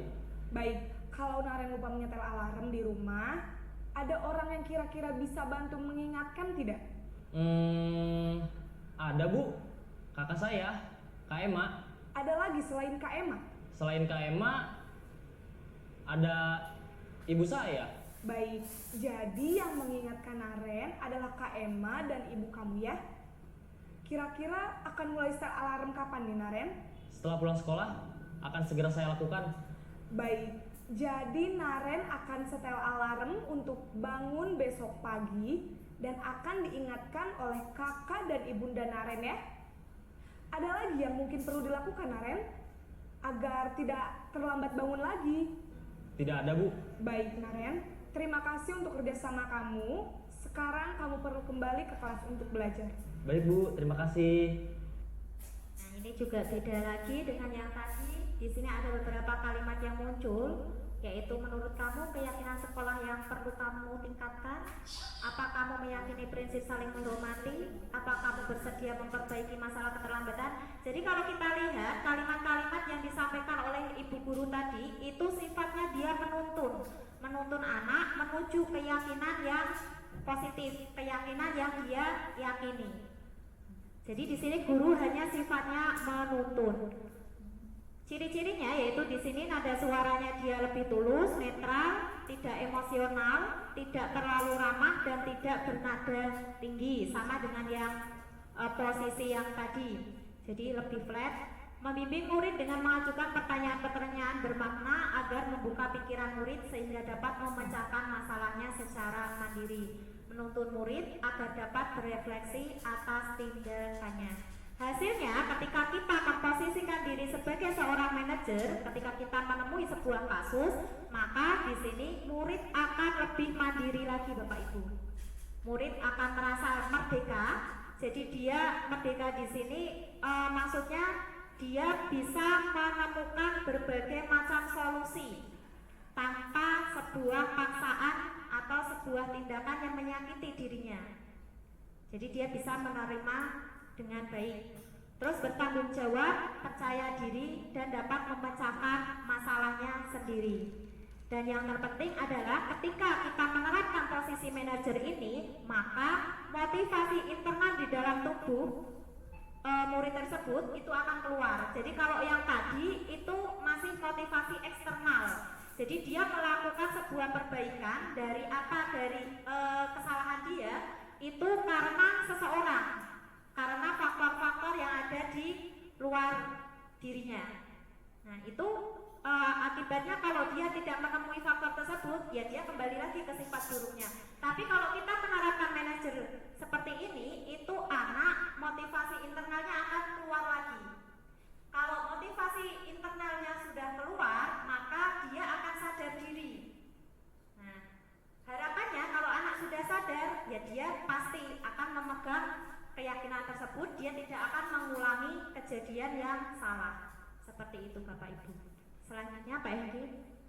Nah, posisi kontrol mana yang paling ideal menurut Bapak Ibu kalau dari 5 posisi tersebut? Iya. Posisi kontrol mana yang dapat menunjang motivasi intrinsik murid? Itu yang manajer. Jadi harapannya mungkin kita sudah melakukan banyak posisi kontrol 5 itu. Itu wajar karena biasanya juga berkaitan dengan kasus yang sedang kita hadapi. Kita refleks biasanya bisa menghukum dan sebagainya. Tapi harapannya Bapak Ibu setelah diseminasi ini, itu Bapak Ibu ketika nanti menjumpai siswa-siswa kita, murid-murid kita melakukan sebuah kesalahan, Bapak Ibu sudah menerapkan posisi manajer lagi, bukan yang penghukum, membuat merasa bersalah dan seterusnya. Agar anak-anak itu bisa nanti sadar diri untuk melakukan hal-hal yang lebih positif lagi. Nah Bapak Ibu tadi sudah disampaikan juga di materi awal terkait dengan restitusi ya. Jadi ketika kita ingin memperbaiki seseorang yang sedang melakukan sebuah kesalahan, maka kita harus menggunakan sebuah pendekatan. Betul Bapak Ibu? Nah, pendekatan itu disebut dengan istilah restitusi. Jadi pendekatan restitusi di sini adalah tindakan memperbaiki atau mengganti kerugian yang disebabkan oleh tindakan negatif sehingga mereka bisa kembali pada kelompok mereka dengan karakter yang lebih kuat. Jadi kita melakukan sebuah perbaikan, tapi perbaikan di sini itu sifatnya tidak merugikan anak tersebut. Itu namanya adalah restitusi. Tadi kan banyak, ada hukuman, ada konsekuensi, ada penghargaan, ada restitusi. Nah kita sekarang fokus ke restitusi. Karena apa? Karena restitusi inilah nanti yang akan kita gunakan ketika kita memposisikan diri sebagai posisi manajer. Nah dalam restitusi ini itu memiliki beberapa langkah Bapak Ibu. Langkahnya ada 3 yang disebut dengan kegiatan segitiga restitusi tadi. Tadi sudah kita lihat juga pengertian dari segitiga restitusi. Segitiga restitusi itu adalah sebuah dialog yang kita lakukan bersama anak-anak yang sedang terkena kasus atau melakukan sebuah kesalahan, di mana dialognya tersebut fungsinya untuk menuntun anak tersebut melakukan perbaikan. Nah, perbaikan di sini sifatnya mandiri dan bertanggung jawab. Itu segitiga restitusi. Tahapannya apa saja? Tahapannya yang pertama di sini adalah menstabilkan identitas. Yang kedua yaitu validasi tindakan yang salah, dan yang terakhir adalah menayangkan keyakinan. Untuk praktiknya kurang lebih seperti Ibu tadi yang sudah melakukan posisi manajer. Nah kita bahas untuk tahapan menstabilkan identitas. Kenapa ini menjadi poin pertama? Karena di sini kita akan mengetahui anak tersebut istilahnya di sini menstabilkan anak agar anak ketika kita panggil dia tidak memberontak. Kita berusaha untuk memahami kondisi anak tersebut. Di sini berdasarkan prinsip membuat kesalahan adalah bagian dari proses pembelajaran. Jadi kita di sini menempatkan diri ketika kita memanggil anak, ya kita beritahu ke anak tersebut. Misalkan dia terlambat, ya kita bisa sampaikan ke anak tersebut. Misalkan, ya nak, kalau terlambat itu memang bisa terjadi kepada siapa saja, termasuk ibu juga bisa terlambat. Seperti itu. Jadi kita memposisikan diri dulu sama seperti dia. Sama seperti manusia pada umumnya, itu fungsi untuk menstabilkan. Agar apa? Agar anak tersebut itu lebih tenang emosinya.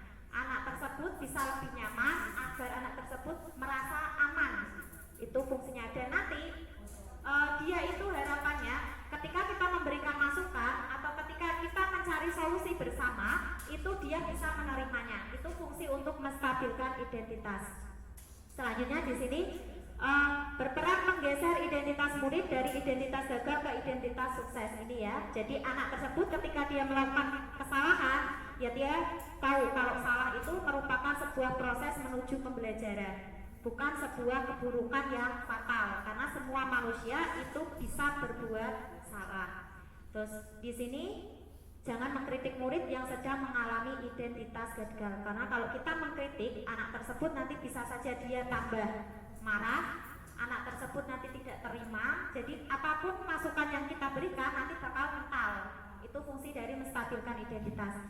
Nah, ini beberapa pernyataan yang bisa kita gunakan untuk menstabilkan identitas.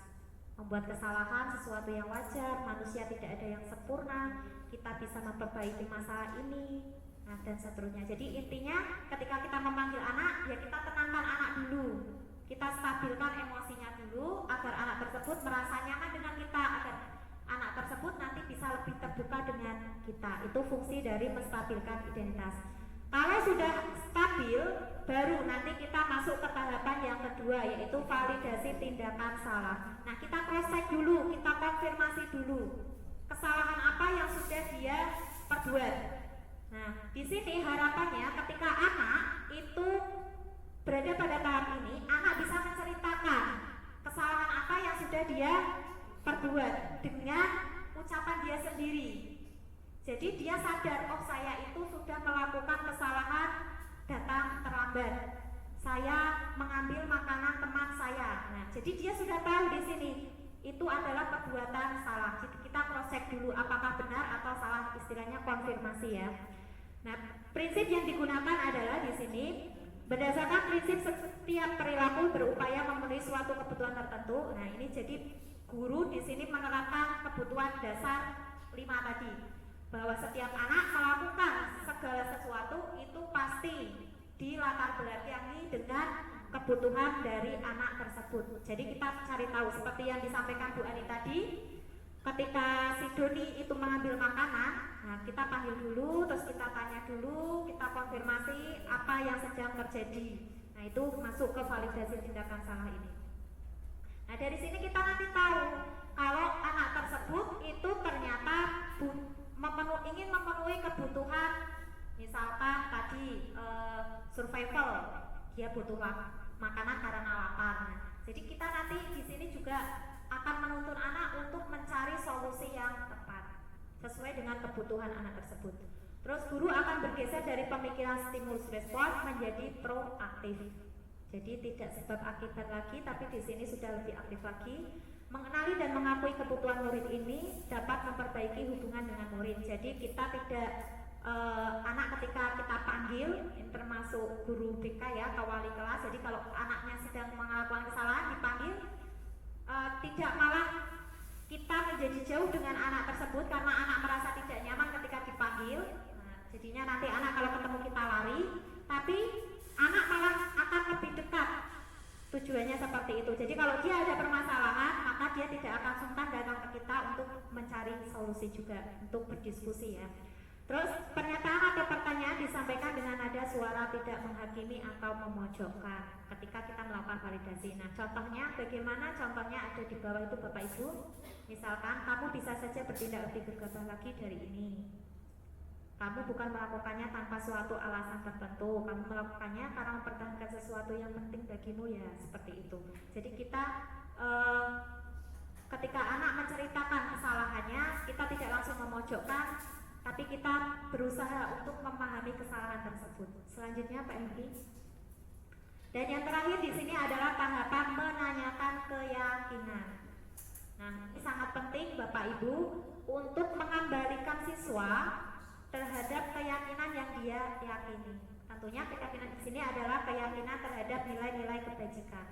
Teori kontrol menyatakan bahwa pada dasarnya kita termotivasi secara intrinsik. Nah, ini intinya di situ. Ketika kita menanyakan sebuah keyakinan, harapannya anak itu meyakininya dari dalam diri. Dia sadar, bukan karena orang lain.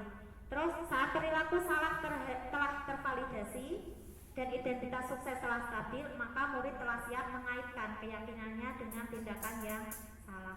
Jadi di sini nanti anak itu akan tahu kesalahannya apa, seharusnya dia harus melakukan perilaku yang bagaimana, terus bagaimana cara dia melakukan atau memperbaiki dirinya. Nah itu nanti di keyakinan. Seperti tadi yang sudah kita lihat bersama-sama di posisi kontrol manajer yang dilakukan Bu Guru yang sedang memperbaiki kesalahan muridnya yang terlambat masuk sekolah. Itu kan dia kalimatnya menuntun sehingga anak itu tahu sendiri apa yang harus dia lakukan.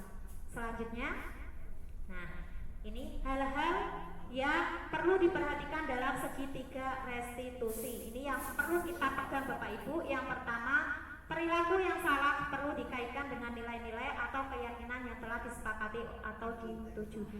Jadi perilaku di sini dia salah. Seharusnya keyakinannya yang benar apa? Itu harus diingatkan. Jangan menyalahkan saja tanpa menuntun anak untuk tahu nilai yang baik itu yang bagaimana. Karena anak nanti akan kebingungan. Terus yang kedua, kesediaan orang yang melakukan kesalahan untuk memperbaiki masalah. Nah ini tadi di stabil identitas itu fungsinya yang kedua ini. Jadi anak merasa aman, anak merasa nyaman sehingga dia bersedia untuk diperbaiki. Yang ketiga, pemecahan masalah sebisa mungkin relevan dengan masalahnya. Jadi Bapak Ibu, harapannya nanti ketika Bapak Ibu menemui anak yang bermasalah, itu memberikan sebuah perilaku atau tindakan yang sesuai dengan kesalahannya. Jangan seperti tadi, terlambat malah disuruh keliling lapangan. Seharusnya kalau terlambat berarti dia harus mengganti waktunya, waktu keterlambatannya untuk melengkapi kekurangannya tadi. Nah ini sebisa mungkin harus sesuai. Yang keempat, perlu adanya suatu usaha perbaikan dari pihak yang berbuat kesalahan. Nah ini ada kesadaran diri. Dan yang terakhir ini Bapak Ibu, yang perlu kita tekankan ketika kita melakukan kegiatan restitusi, yaitu perlu didedikasikan waktu dari pihak yang berbuat kesalahan. Tanyakan kapan akan memulai memperbaiki. Karena terkadang anak itu ketika kita tanya kesalahannya apa, kamu mau berbuat apa untuk memperbaiki kesalahanmu, dia tahu saja. Tapi ketika nanti kita tidak tanyakan mulai dari kapan anak keluar dari ruangan kita, dia tidak akan melakukan hal itu, dia sudah lupa. Tapi kalau kita tekankan mau mulai dari kapan, itu anak akan berkomitmen pada diri sendiri untuk melakukan sebuah perbaikan mulai dari waktu yang dia ucapkan. Nah, ini kurang lebih untuk kegiatan segitiga restitusi seperti itu Bapak Ibu. Jadi nanti harapannya setelah Bapak Ibu mengikuti kegiatan diseminasi ini, Bapak Ibu bisa menerapkan disiplin positif nanti ke anak-anak, dan nanti ketika menjumpai sebuah kesalahan, Bapak Ibu bisa menerapkan restitusi. Demikian Bapak Ibu untuk materi kali ini. Sebelum kegiatan kita tutup, refleksi sebentar ya Bapak Ibu, biar kita tahu apakah materi yang saya dan Pak Hengki sampaikan itu memiliki makna tersendiri dari Bapak Ibu. Seperti itu ya. Silakan mungkin perwakilan dari Bapak Ibu bisa menyampaikan. Oh iya, Pak Rin ya Pak Rin. Terkait dengan diseminasi yang sudah kita lakukan sudah berapa jam tadi, sudah sangat lama sekali. Kira-kira bagaimana, hal-hal yang menarikkah atau apa yang bisa Bapak dapatkan dari kegiatan diseminasi? Monggo Pak. Terima kasih untuk materi yang diberikan pada saya. Ya, jadi menurut saya di seminasi ini membuat saya menambah pengetahuan saya untuk memberikan pembelajaran bagi siswa. Dengan adanya pengetahuan ini, khususnya saya pribadi jadi lebih nanti bisa menerapkan atau mengaplikasikan hal ini dengan di pembelajaran saya nanti, supaya nanti siswa lebih baik, ya, lebih baik lagi untuk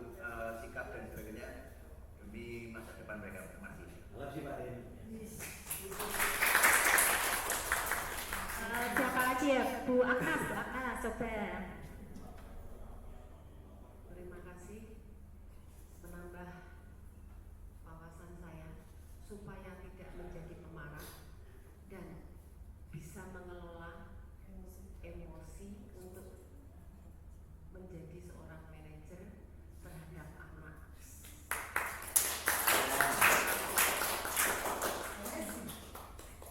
Luar biasa sekali ya, ternyata respon dari Bapak Ibu terhadap kegiatan diseminasi ini. Semoga nanti apa yang kita pelajari bersama ya Bapak Ibu itu bisa kita tularkan ke anak-anak, bisa kita terapkan dalam kehidupan saya dan Bapak Ibu juga. Di sini saya diseminasi ini bukan bermaksud untuk menggurui Bapak Ibu, tapi di sini saya sendiri mengingatkan diri saya sendiri untuk juga melakukan kegiatan tersebut, dan saya juga mengajak Bapak Ibu untuk melakukan kegiatan budaya positif di SMK Negeri 4 Kendal, karena ketika kita melakukan budaya positif dengan menerapkan disiplin positif, anak-anak harapannya nanti ketika sudah lulus bisa menjadi anak-anak yang kita impikan, yaitu anak-anak yang unggul dan berkarakter. Seperti itu Bapak Ibu, semoga nanti setelah kegiatan diseminasi ini ilmunya tidak berhenti di sini tapi terus mengalir dan menjadi ladang pahala untuk kita semua. Amin. Terima kasih Bapak Ibu untuk waktunya, untuk semangatnya, supportnya buat kita. Saya akhiri, kurang lebihnya mohon maaf. Wassalamualaikum warahmatullahi wabarakatuh.